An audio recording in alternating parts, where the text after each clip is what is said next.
Good morning. This is Ellen Pekelkiewicz with the United Partners for Human Services, and welcome to a webinar, Engaging Supervision, the Relationship Factor that can make or break your team. Our webinar presenter today is Carol Edwards with Big Bend Community-Based Care. We will have a time for questions and answers. That will be at the end of the webinar, but you can type your question whenever you would like. I also wanted to let you know that this webinar is being recorded and will be archived and posted to our website, uphsfl.org. And it is my pleasure to turn it over to Carol Edwards.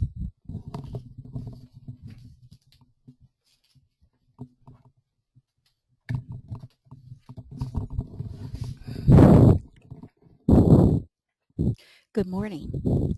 I'm delighted to have an opportunity to talk about engaging supervision, the relationship factor that can make or break your team. Supervision is not an easy task. It is one that really requires careful planning. A lot of thought needs to go into it. And so today I'd like to share with you some of the things I've learned, some of the research that we have currently around supervision, and hopefully engage you through this webinar in a process of thinking about becoming the kind of supervisor that you would like to be. And usually that centers around being the kind of supervisor that you wish you had.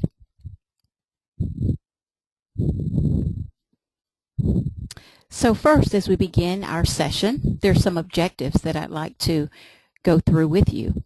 The first objective is to explore differences in styles of learning and behaving and the impact on relationships. For this objective, I'd like to talk about the differences in learning styles that you may have on your team, how that impacts behavior, and how that in turn affects the relationship that your team may have with you and with other people as well. The second objective, discover the implications for how the way supervisors see themselves impacts their ability to bring out the best in the individuals within their teams. This is a fun one.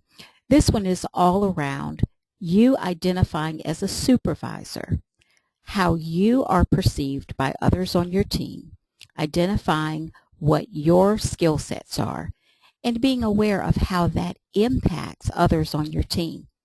The fun part is that you have a unique opportunity as a supervisor to bring out the best in other individuals that serve on your team.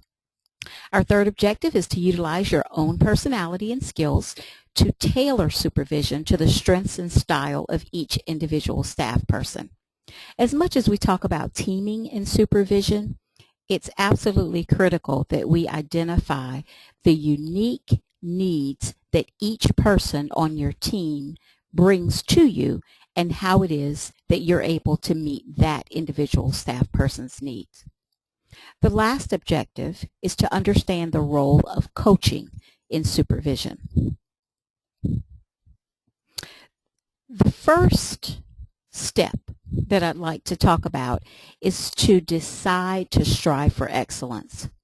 At the moment you become a supervisor, or you are on track to become a supervisor, it really does begin with a decision about deciding that you would like to have excellence in supervision.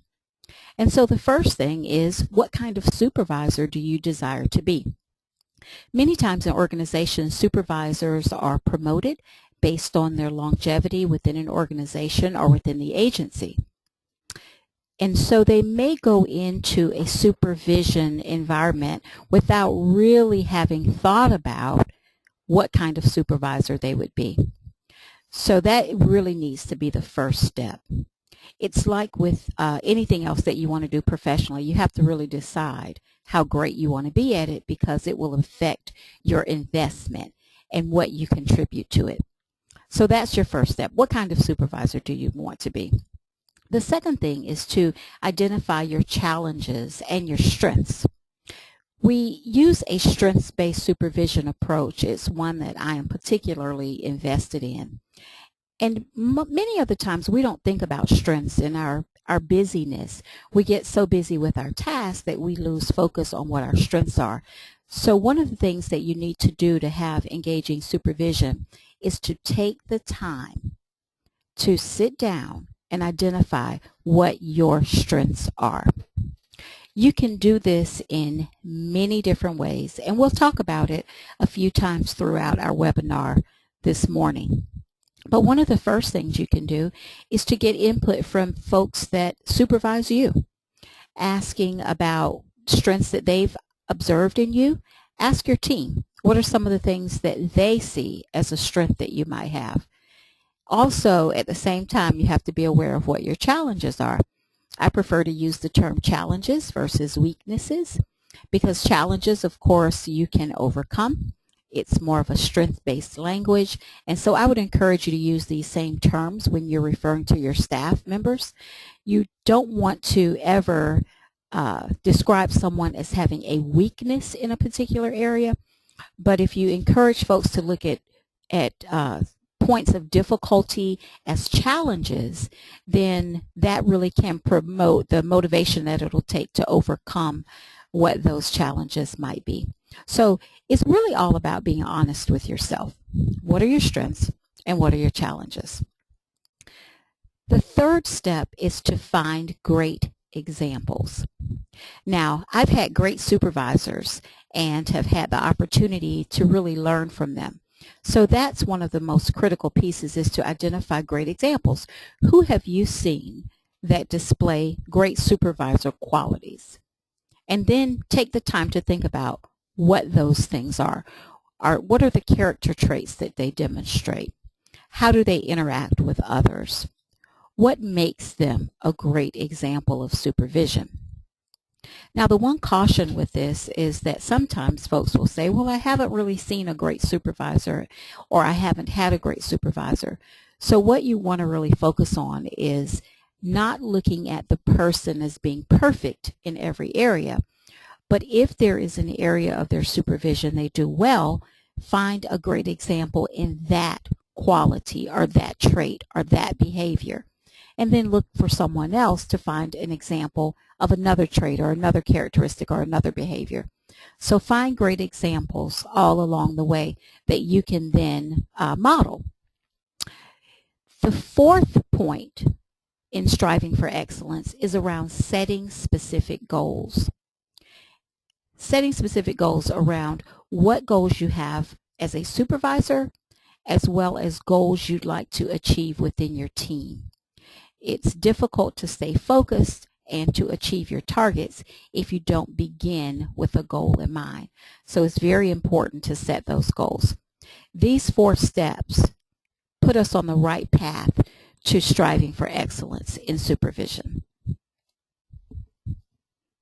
There are lots of research and materials about effective leadership, and many of us have read different books or attended trainings, and pretty much regardless of which book or training you've attended, there's some keys to success that we can pick up from these learning opportunities.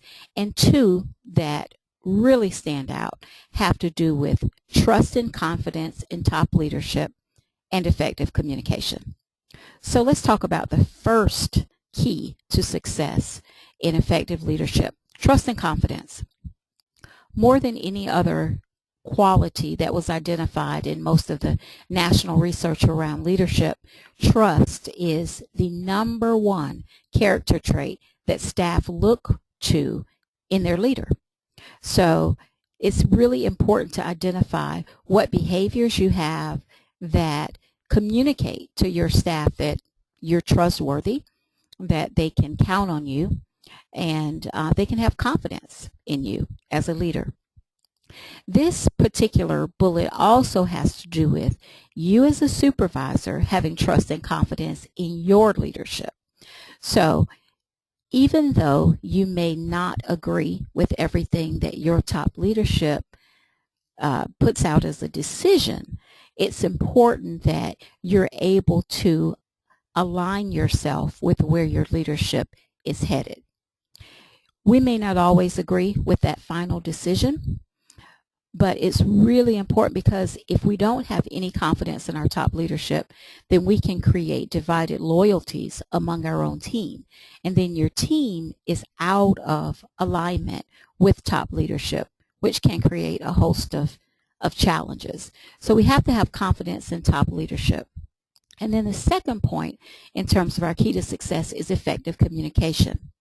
If we take the example of a decision that may have been made in your organization of agency and you did not agree with top leadership, how would you communicate that effectively? It's okay to not agree with everything. In fact, most leaders appreciate members on their team that don't say yes to everything. How else would you have diverse ideas? How would you stretch beyond your current limits? How do you perceive things that maybe you wouldn't have thought about as a leader? So having folks that think outside the box is great. But if you disagree with where your leadership is going, how you communicate that effectively can really model for your staff how they can then express their ideas to you. Because one of the things we think about with top leadership is the way that we follow or the way we communicate with our top leadership. We're modeling for our own team how they need to communicate with us.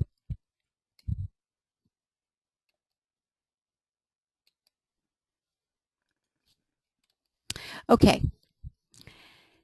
Inspiring your employees. Now, I have to tell you, I was a former cheerleader, so I could not resist putting this megaphone on this slide.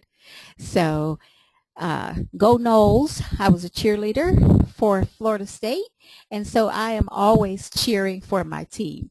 So, the first point on this particular slide is about being passionate.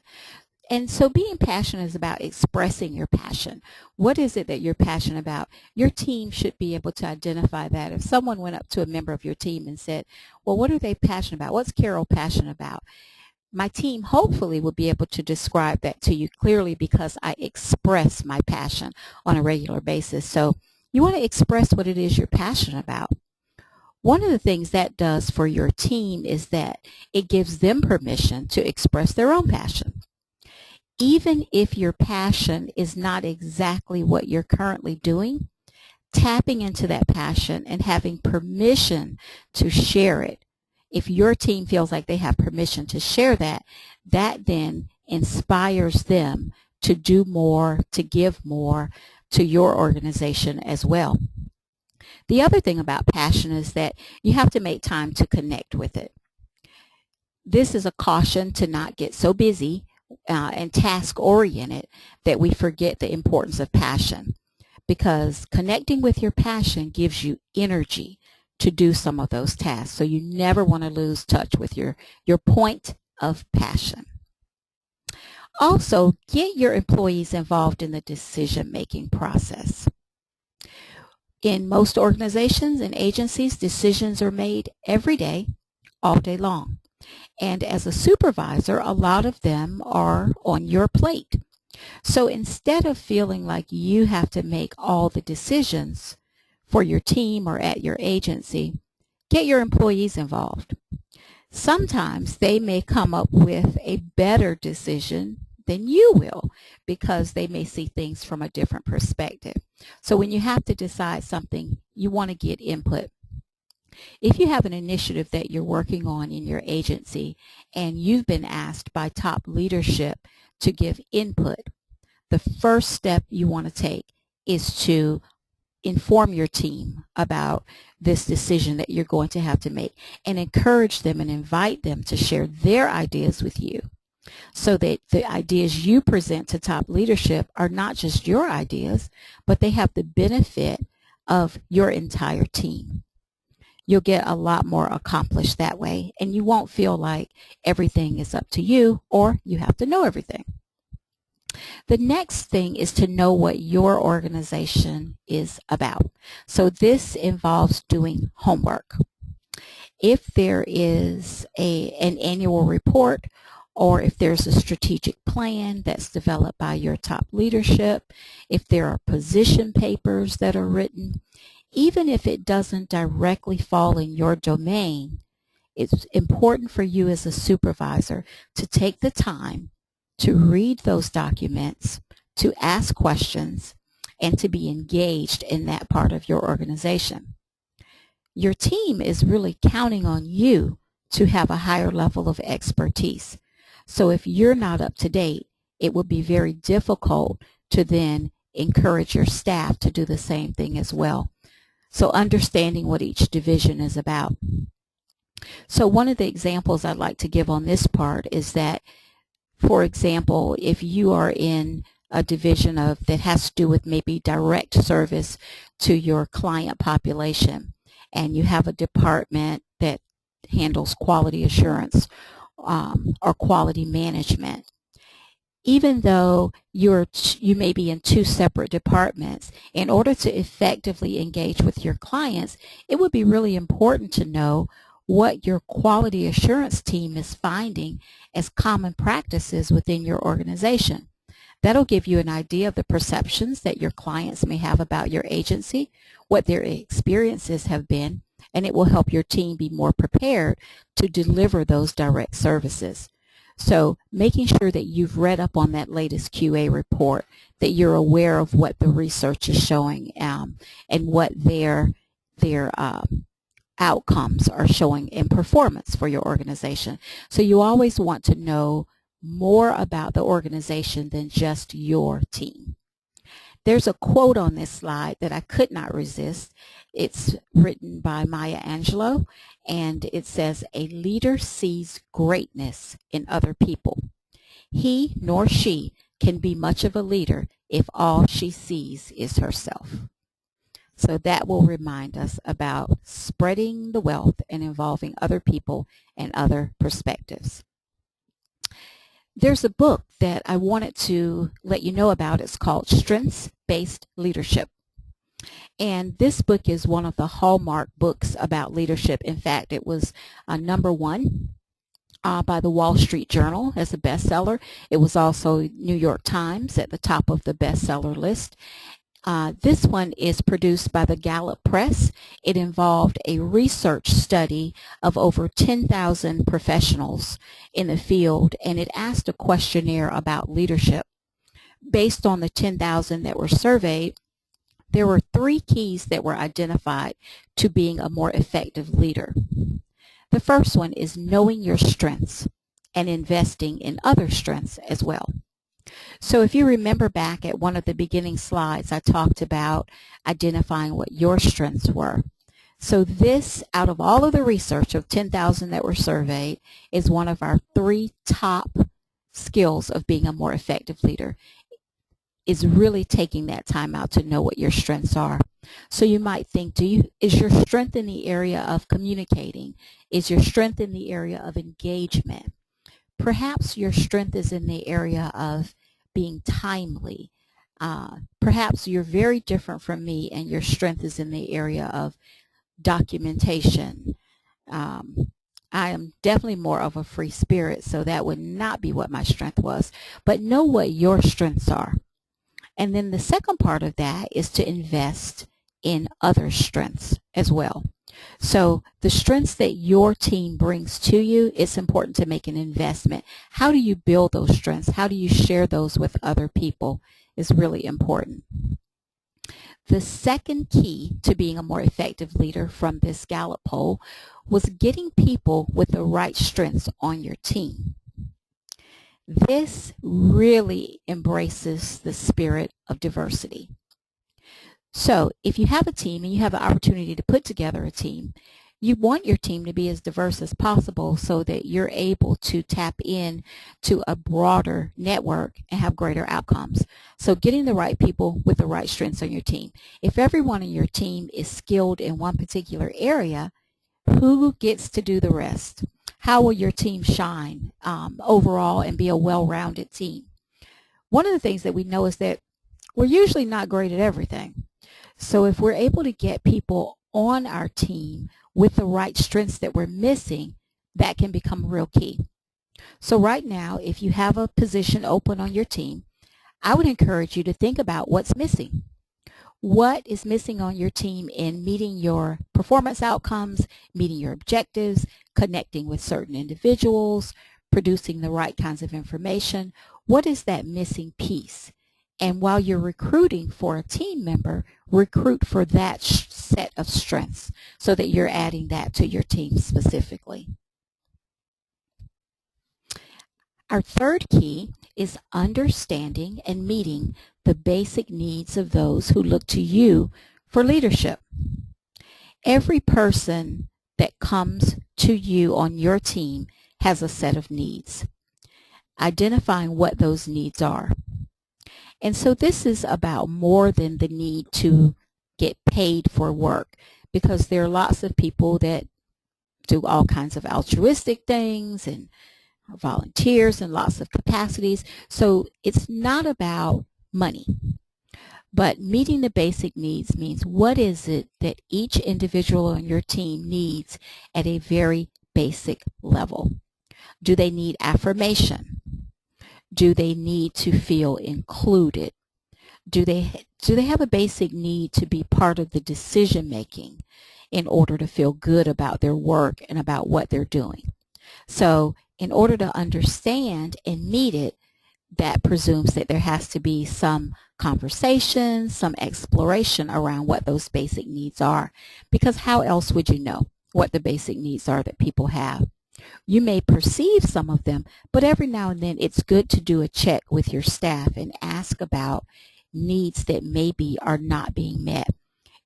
If you value people on your team, it's really important to touch base with them and just ask that question every now and then. Is what you're doing meeting your basic needs? As a supervisor, are there needs that you have that I am not meeting as a supervisor? Because sometimes you may need to engage others that have a strength set that you don't possess so that those basic needs get taken care of.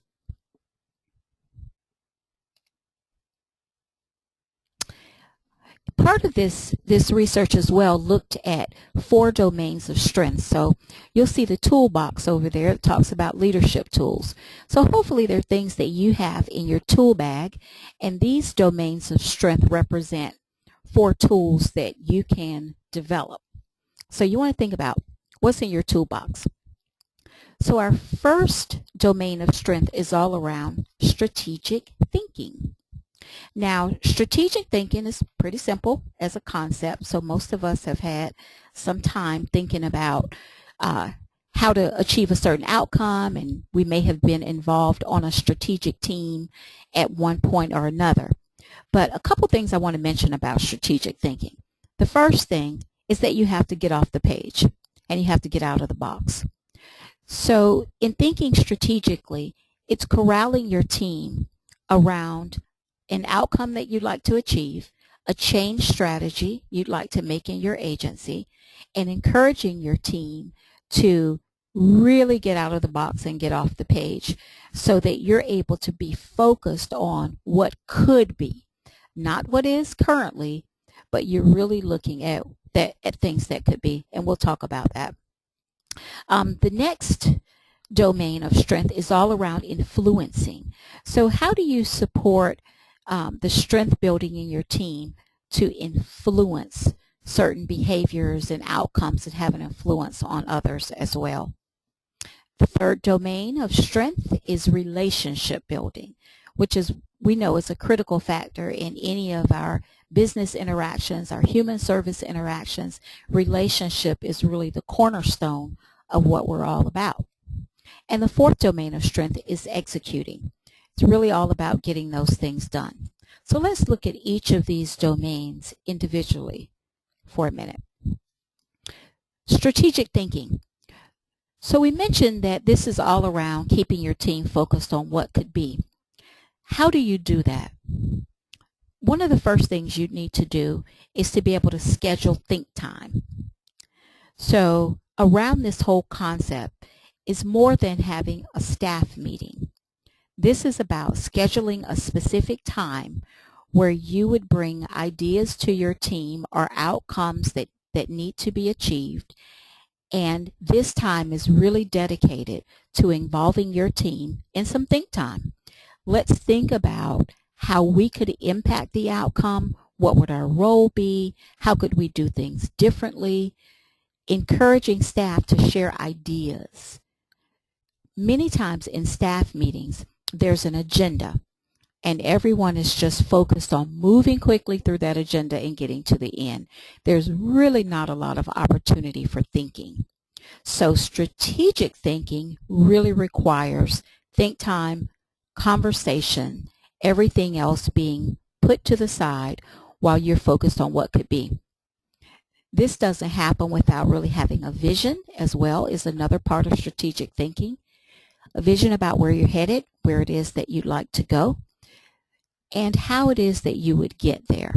So strategic thinking is not just a checkbox, but it's actually thinking out of the box so that you can be very creative around your concepts. So going back to our second domain for strength is influencing. Help other people reach a broader group. So influencing is all about how do we find others that may not have the skill sets that we need to meet one of the needs of our team members, and so we might have to build supportive connections. So I'm thinking about some folks that I have the opportunity to work with, and they have skill sets that I do not, and there are times when I rely on them and their support to hopefully inspire and assist in meeting the needs of members of my team. So it strengthens my team by helping each team member reach a broader group. How to build connections. So, for example, in your community, if there is a networking group that would meet the needs of one of your team members, how do you support them being connected to that and having influence in that area? So how do you support their networking efforts? So these things are all around making sure that there's a broader group being reached so that more diverse ideas are coming back to your team. Also, have your staff spend time with experts in certain areas of influence, and that will then build up their capacity, their expertise, which then comes back to your team. As your staff develop expertise themselves in certain areas, it's also important that they are then put in the position of doing the influencing, and you may then defer to them and to their level of expertise and learn from them as well. Our third strength domain about relationship building, and if you could see me, I am smiling because this is probably my favorite part. And so relationship building happens in lots of different ways. So let's talk about some of the ways this might happen. Hold a team meeting together is one thing. So team meetings, relationship building. What happens in a team meeting is it should not be a one-way communication, but it's about building the relationship with you as a supervisor and the members of your team, as well as each of your team members with each other. And so the relationships have to be happening in different directions. Relationship building also needs time for one-on-one times with each member of your team. So if you have team members that are spread out geographically and you're not able to be physically present with your team members at all time, it's important to have phone conversations with your team members during work hours, as well as being accessible outside of work hours. But one-on-one time is really important because many times there might be things that your team members would like to express to you that they may not feel comfortable expressing in a team meeting. If your team understands that they will have one-on-one time with you, that may help them feel more confident about reserving some of the things that they're concerned about until that one-on-one time will come around. But if your team feels as if there's never time for one-on-one time, that may create a lot of anxiety among your team members, and then they may be engaging with someone else in a way that may not be very productive for your team. So make sure that you have, as well as your team time, you have one-on-one time. Also with relationship building, it's important during your time with your team to make it personal. So sometimes in our business training, we hear that this is business, it's not personal. Well, when our business is about human services, it's all personal. And so it's important to emphasize that point, that when people are working with you and building a relationship, everything we do, everything we say, everything we work on together is very personal. People have personal investments in your agency and organization. They have personal needs that they're bringing to the table. So there's no way to really do our work without making it personal. So in building your relationship, if we're going to make it personal, we have to know what is important for each person on the team, and making sure that you take the time in your relationship to focus on those things. One of the ways this can happen is by having non-work relationship building times. So times when you're not focused on an outcome of a project or a task, but that there's just time to be yourself. Time to just be human, to share a laugh, an experience with each other. Sometimes different work teams have recreational opportunities, that they play a team sport together, or they have a dinner night or an outing or something like that. Having a retreat time can be about relationships. It should just not only be about the agency agenda, but never miss that opportunity to build those relationships. And our fourth strength domain of executing. This is all about knowing how to make things happen. So when you execute, you feel really good about it. And so you feel that sense of joy because you followed through, you've achieved something, and everyone on your team then wins when you're able to execute. So we started with our strategic planning, but now you get to that point of execution when things are actually delivered. Everybody on your team has a stake in the success of your team. So if you started, think about this, if you started with that strategic planning where everyone's ideas were on the table, by the time you get to executing, everyone owns the win. And it's really important when that happens to make sure everyone gets the credit for the win as well. So supervisors have to remind top leadership about the sacrifices, the dedication, and the hard work that members of their team all contributed to executing a successful plan. Okay, let's talk about what some of the research showed us in the Gallup poll that I mentioned around those 4 basic needs that folks have. And the one that I talked about was trust. So that was the only one that I've mentioned so far. So the result of that 10,000 person poll that was done identified four needs that our followers have. So if we're a supervisor, we're a leader, and it's impossible to really be a leader if you don't have anybody following you. So what are the needs of those folks that are on your team? So trust, we talked about already. Compassion is the next one. Stability and hope. Let's take these individually. How do we display trust to those that we supervise? Now, I want to tell you, this is what your team is looking for.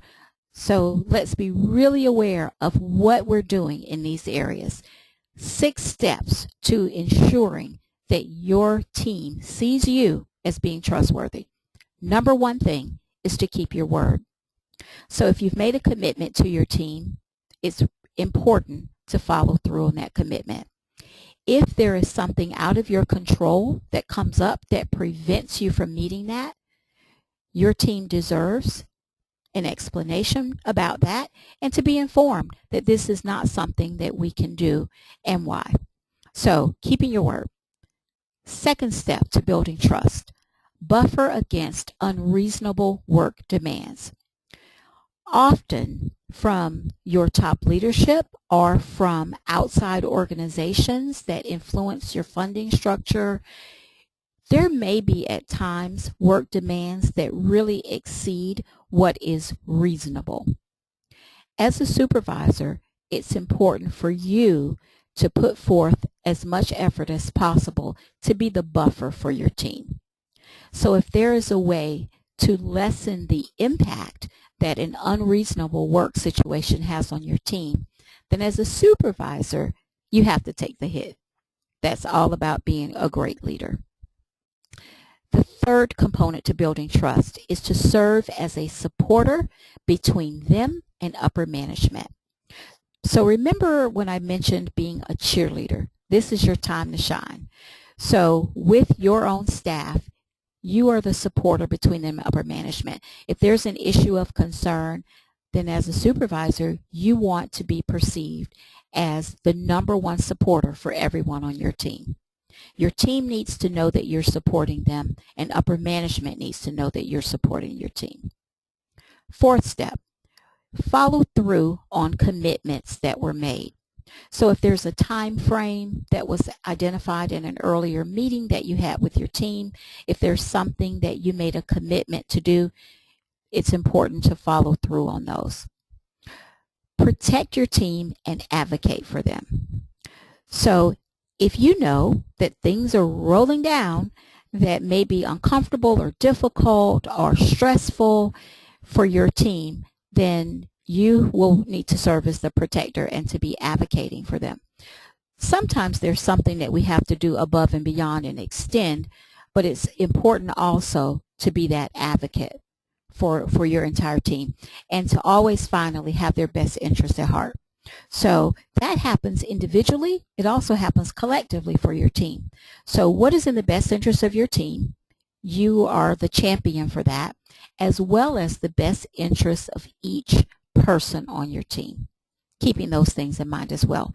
By doing these things, you'll build trust in your team and you will be perceived as trustworthy. Second, compassion. So in order to demonstrate compassion for your team, you have to balance performance needs of the agency with the individual needs of staff. Agencies and organizations have performance expectations. Individual staff members also have needs. Putting those two things together is the responsibility of an effective supervisor. Second, make adjustments during high-stress periods.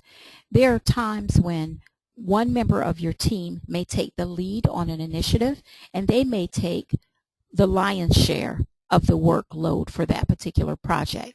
The next project that comes out is important to defer to another member of the team, so that we're not always giving that lion's share of the work to one individual or a couple of individuals on the team, but that we're making adjustments to workload. So if one person is leading in another area, we need to, as supervisors, adjust out some of the other areas of their responsibility so that they can be successful.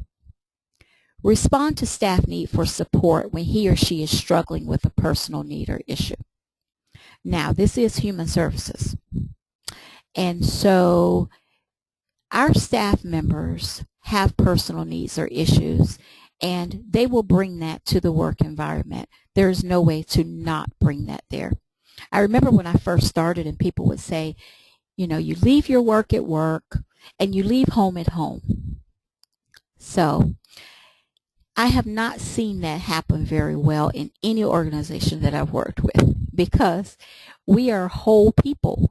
And so we carry with us from home to work, and we carry from work to home. So how do we do that in a way that is healthy for each individual, but also healthy for your organization and your team? This is something that a supervisor really has to focus on. And part of it is acknowledging when a staff member is struggling, being able to be real and to share what those needs are and how you can help and support them while also meeting the needs of the organization. I will tell you this: ignoring someone that's struggling will not help, and it will not instill that leadership quality that you'd like from your team. Next, acknowledge staff regularly. When a staff member on your team does something well, shout it, email it, let everybody know how amazing they were at doing something. And don't wait for big things. Acknowledge small things as well. It's also important to let other members of your staff know what each other is doing and how they're shining. And so that builds the respect among your team for each other. Sometimes people, if there's a report that's done, another staff member may not be aware that one of their team members actually produced that report unless you as a supervisor bring it to their attention. So you want to just acknowledge staff regularly. I think every staff survey shown about staff satisfaction has been very clear that the number one reason why people stay at a workplace is not money. So it gets down to that feeling of appreciation and value. And then finally, for compassion, pay attention and acknowledge when staff have exceeded expectations. So when staff go above and beyond, take the time to acknowledge it. Stability. Stability is all about having well-known core values that do not change. So in our society, we know that change happens all the time. We have new initiatives that happen, new priorities that occur, but core values stay the same. It communicates to your staff that although we may be in flux, although we may have a lot of things going on, our core value about what is important will not change, so that staff understand who they're working for, who they're working with, and they understand that regardless of whatever is happening, we have a bottom line and we stick to that bottom line, and they can make an investment in that to that agency and to you as a supervisor. Second, implement consistent practices. So if there's a particular way of doing something, you want to be consistent so that one person doesn't perceive that there are shortcuts that are taken for some and there aren't shortcuts that are taken for others. So you want to be consistent in your practices as well. Make sure that staff know that you can be counted on in times of needs, that you are stable, you're secure, and that they can count on you when they need you to be there. Great and effective supervisor. They debrief difficult professional experiences. So, for example, if you're working in an organization where you have direct client contact, or even administrative issues that have happened, administrative could have a crisis in funding where some funding is lost and it has been a particularly difficult professional experience for the agency. It's important to have time to talk that out. If there's been something that involved a direct client contact where staff is exposed to trauma and high stress, making sure that there are opportunities to debrief those professional experiences with you as well. It says that your well-being is important to me. And so we're taking the time out to make sure that you're aware of that and you have the time that you need to focus. Hope. Hope is our other area that we want to look at. And so hope is all about, now remember, these are the 4 needs that were identified by the 10,000 staff that were surveyed around what were the 4 critical factors to be part of a great team. So hope is all about helping others see good outcomes in the future. So even if your agency is experiencing cuts or reductions, or your agency may be experiencing difficulty or just lots and lots of work, helping your staff members see that there is that opportunity for good outcomes up ahead. Providing a vision that success is possible. This is especially important when your team may feel that they've been asked to do something that may be beyond the scope of their skill sets or beyond their expertise. Your vision that success is possible will inspire the kind of work and dedication that it will take to achieve that success. The third point around hope centers around pacing the team and reminding them of small successes. So as much as we'd like to get to that finish line, it's important to keep the pace so that we can achieve each victory along the way that will eventually lead to that final successful outcome.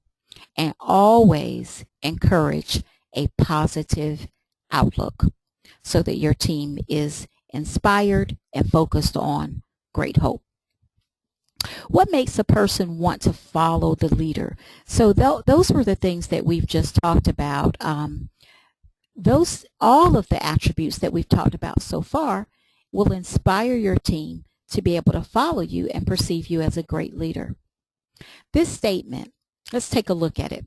When people are deciding if they respect you as a leader, they do not think about your attributes. Rather, they observe what you do so that they can know who you really are. So you want to think about that. So they are observing you. You're modeling for your team at all times. Your team members will use this observation to tell if you are an honorable and trusted leader or a self-serving person who misuses authority to look good and get promoted. A hard reality, but something that we have to keep in mind. So now we've talked about those qualities that embody great leadership. So let's talk about building a great team. So to be an effective supervisor, how do you build a great team? We now know the attributes of leadership. But for a team, leaders should not think of themselves as simply managers or supervisors, but rather as team leaders, because you are the coach of your team. Thinking of yourself as a manager or supervisor only puts you in a position of traditional authority based solely on respect for the position. So we don't want to stop at just the title of supervision, but we want to go beyond that traditional role. By understanding the personal work preferences and motivations of your team members, you as an individual, rather than your position, will earn their real respect and trust. So just to kind of bring that point home, if you are in a position with a title of supervision or director or manager, that title is really just that. It's a title. To really get respect from your team, it will be based on how they perceive your actions and your behaviors so that you will gain respect for who you are, and that's what we call real respect and trust. I mentioned a couple of slides back about what do people want from their jobs, and this is just an interesting research that I found that I want to share with you. So on the left, you'll see that there are supervisor rankings, and on the right, there are employee rankings. So one of the surveys done asked staff members to rate what it is that they want from their jobs. What are your top 10 things? And I want you to take a look at the difference in the supervisor rankings compared to employee rankings. Number one on the supervisor rankings, this is what supervisors perceived that people wanted that were on their team. So this is not necessarily what the supervisor wanted, but this is what they perceived their teams wanting. But then let's look at what the teams actually wanted. Supervisors had high wages as number one. The actual employee had full appreciation of work being done as number one. So I want to show you where the high wages were for the employee. They were all the way at number 5. Number 1, perceived by supervisors as number 1, but in actuality is actually number 5. Second, job security was number 2, perceived by supervisors. In actual practice, employees related job security as number 4. Their number 2 is feeling of being in on things. So remember we talked about shared decision making, really a critical factor for your team. Third, supervisors perceived that the third most important thing for folks on their team was opportunities for promotion. Actually, that was number 7 on the employee rankings. Number 3 was actually help on personal problems. Remember we talked about you cannot separate the personal from the professional. So feeling as though their supervisors or agency supported their personal challenges was very high on the list for employee rankings. And so you can see the other rankings and how they fall out. But I really wanted to show you at least the top 3 so that you can see how different it is. And I cannot resist doing the 4th one. So the 4th one, for supervisors, they looked at good working conditions. So it focused around a building or a facility, things like that. But that actually was number 9 on the employee list. So just wanted to point out some of the things that we may think matter the most may not. So that might be a good exercise to do with your own team. Have your team come up with their top 10 or their top 5 about what it is that they need from you as a supervisor or from the agency, and see how your list compares to your own team. So that's your homework assignment. All right, team elements. Elements of a great team: you have to have a team goal, productive participation of all members of the team, communication regularly, trust, we talked about, a sense of belonging. There's nothing like feeling like you are part of a real team. That's a basic need we all have. Some of you remember from back in school when we learned about Maslow's hierarchy of needs. The need to belong is a human need that we all have. So making sure that happens on your team. Diversity on your team is very important. Creativity and risk-taking. There's no way to have a strategic thinking session without allowing creativity and risk-taking. Evaluation on a regular basis is important. Change compatibility, so making sure that we're focused on that. And participatory leadership, making sure that everyone has that opportunity to participate. Now there's some common team problems that can happen on a team that I just wanted to mention very briefly. Sometimes leaders may select too many members in their own image. Remember, we talked about diversity, so you want to make sure that you're building a diverse team. Also, one key problem that we see often is that leaders don't understand their own strengths, abilities, and preferences. And so one of the things that I know I try to do is I understand what my limitations are, that's for sure. And my team does as well. So sometimes it's a point of, just fun, teasing among my team. They know what I'm not good at. And so sometimes one of my team members will help me out in a pinch and say, hey, would you like me to do that? Instead of saying, well, since you're really bad at that, I'll do that part for you. But I really do appreciate that. And so making sure that your team understands that it's okay to point out what your challenges might be as a leader. Individuals in unbalanced teams feel their talents and abilities are not being used. So if there's a particular strength that someone has, making sure they have an opportunity to share that. Another common problem, leaders feel they do not know how to motivate their team. Now this happens because you're not in touch with what the individual needs of your team members are. Because think about it, once you understand the individual needs, meeting those needs provides the motivation. So if we take the time to understand the needs, we'll have that one in the bag. And then finally, team members feel that the team does not work smoothly. They believe individual work preferences conflict rather than complement each other. So if there is any kind of division, if there's conflict in the team, it's important to address it pretty quickly and directly, and making sure that you're building that environment where everyone's needs are respected by all team members. Team leadership, we've talked about most of these, but it's really all about keeping focused on what our goals are, keeping our purpose in mind, making sure that what we're doing is relevant and meaningful, building our commitment and confidence, managing relationships with outsiders, creating opportunities for others, and creating a vision. So if you look at the graphic on this slide, it's all about going past our zones. So there's a comfort zone that we have as a team, and that's kind of where everyone centers and everybody understands the expectations. We know what the process is. There are things that we do very easily. That's our comfort zone. But to have longevity on your team, there has to be a learning zone, an area where folks on your team feel as though they have the opportunity to grow and to develop. However, if team members are pushed beyond where they are ready to go, are pushed beyond the learning opportunity into an area where there's no training provided for something that they've been assigned, there's no roadmap at all, they are going to be in a fear zone. And in that zone, team members become non-productive.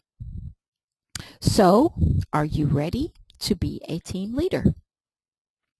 When you know you're ready, you're comfortable sharing leadership and decisions with your employees.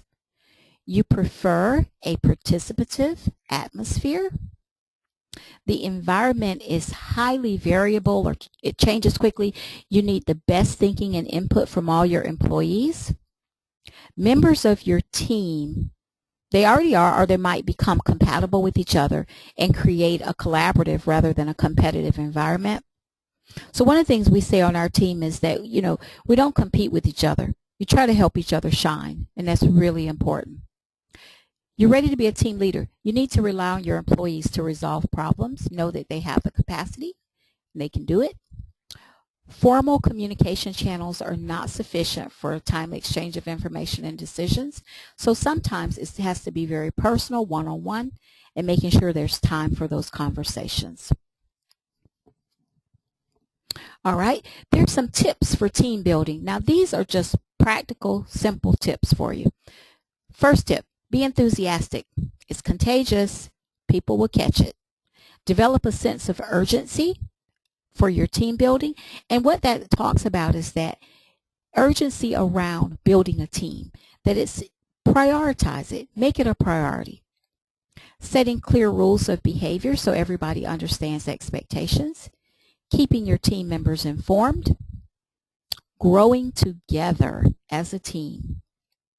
Reinforcement works wonders. Somebody does something great, make sure that you emphasize it or reinforce it. I wanted to share with you, at the beginning I talked about having a team mission, and I wanted to share with you that the team that I have the great opportunity to lead developed our team mission in one of our team days.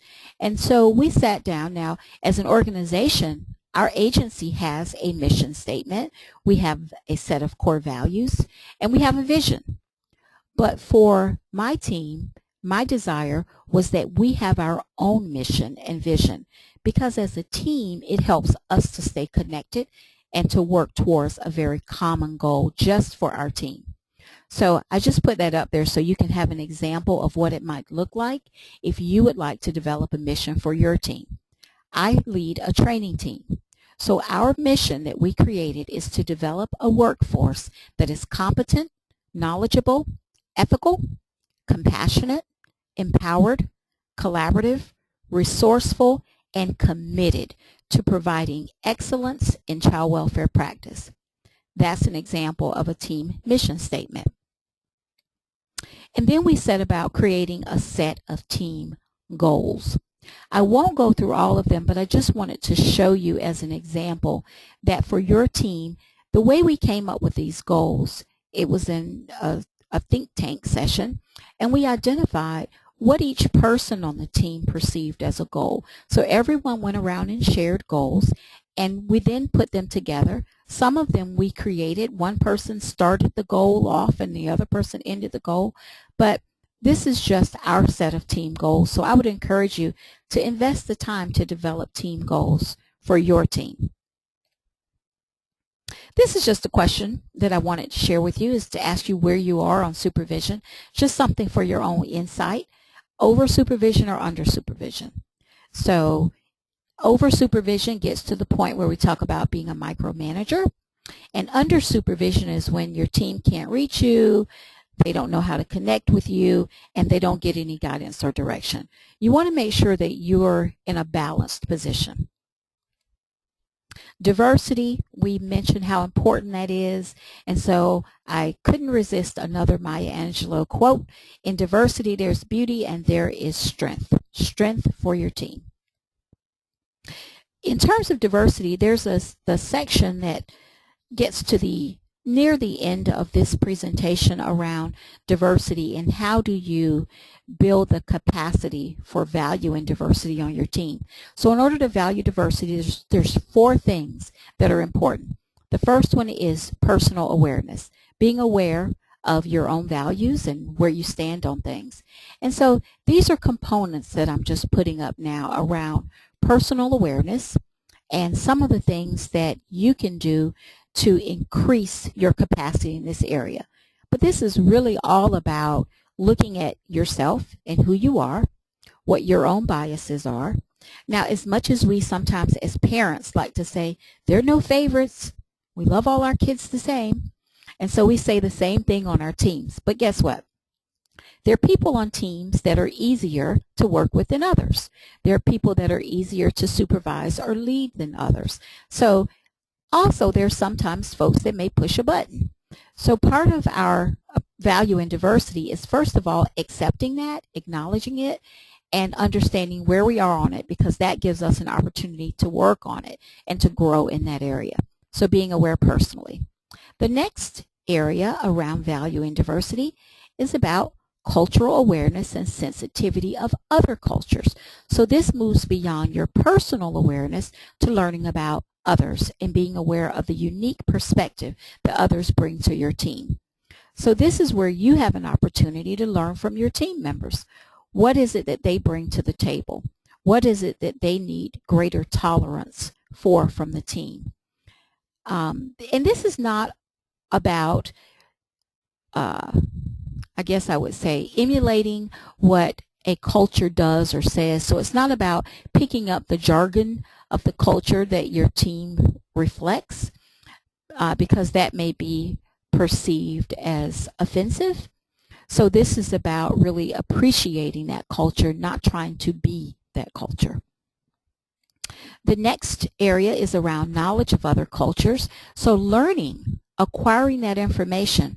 So for this one, I'd encourage you to make sure that your team members have opportunities to learn and grow. So of course, I would encourage training around diversity issues so that your team has an opportunity to develop an understanding about cross-cultural relationships and the values and perspective of different people that they work with as well as are on the team. And then the final component of increasing a spirit of diversity on your team is all around development. And this is about behaving in a way that facilitates meaningful relationships by asking questions when you don't understand, listening without making judgments, admitting mistakes and accepting responsibility, and also accepting help for growing in that particular area and making decisions based on reasonable information and experience. Also, finally, question cultural assumptions and check his or her reality before taking an action. So if there's a cultural assumption that you're making, you may want to question it before you take an action in that particular area. Finally, we're on our final 3 slides of our presentation. And so learning styles is an area that I would encourage you as a leader and being an effective supervisor to explore, perhaps in investing in some learning style training for your team. And this is where, as a communicator for a team, as a leader or supervisor, you're teaching. You're always teaching and mentoring and coaching. But different people learn in different ways. So learning styles is all about understanding how each member of your team learns. This is the model for adult learning that is the David Kolb, K-O-L-B model, if you wanted to look it up and do some research on it. But it really divides us up into 4 quadrants of learning around feeling. If someone's more feeling oriented, someone else is more of an observer, someone else is a thinker, and there are other people on your team that say, just do it, right? And so you want to know where people are, because that will teach you how are you going to approach that person. You're going to get the best out of them if you understand how they learn. So this is just something to encourage you to go and learn more about. Finally, the 3 big reasons why coaching is the key. It overcomes costly and time-consuming performance problems because if you're coaching effectively, you're teaching all the time. It strengthens your employee skills and it improves retention. So I'm always excited about the retention on the team that I happen to be a part of.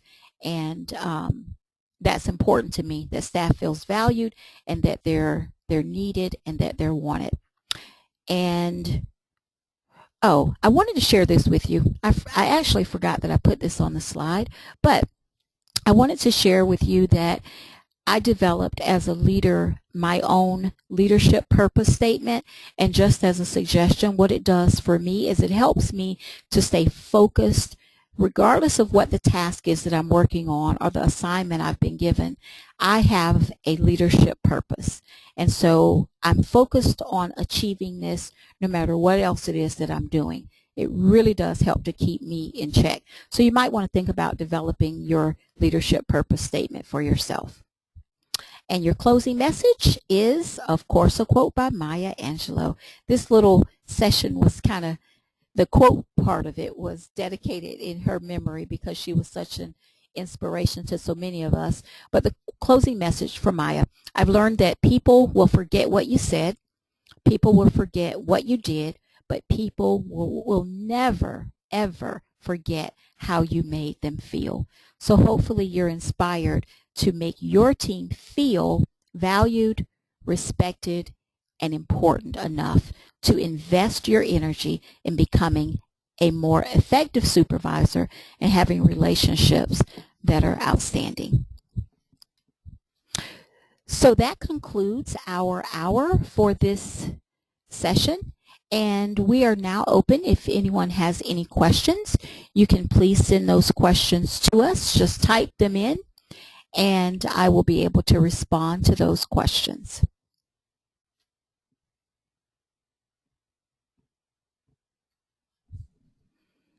Offering once. Any questions out there? Offering twice. And we're approaching the third ask. If there are no questions, then let me just say that I appreciated the opportunity to provide this webinar, and I thank Ellen and United Partners for Human Services for asking me to participate. I look forward to doing it again, and I encourage everybody out there, including myself, to strive more to become a more effective supervisor and leader. Everybody, have an amazing day.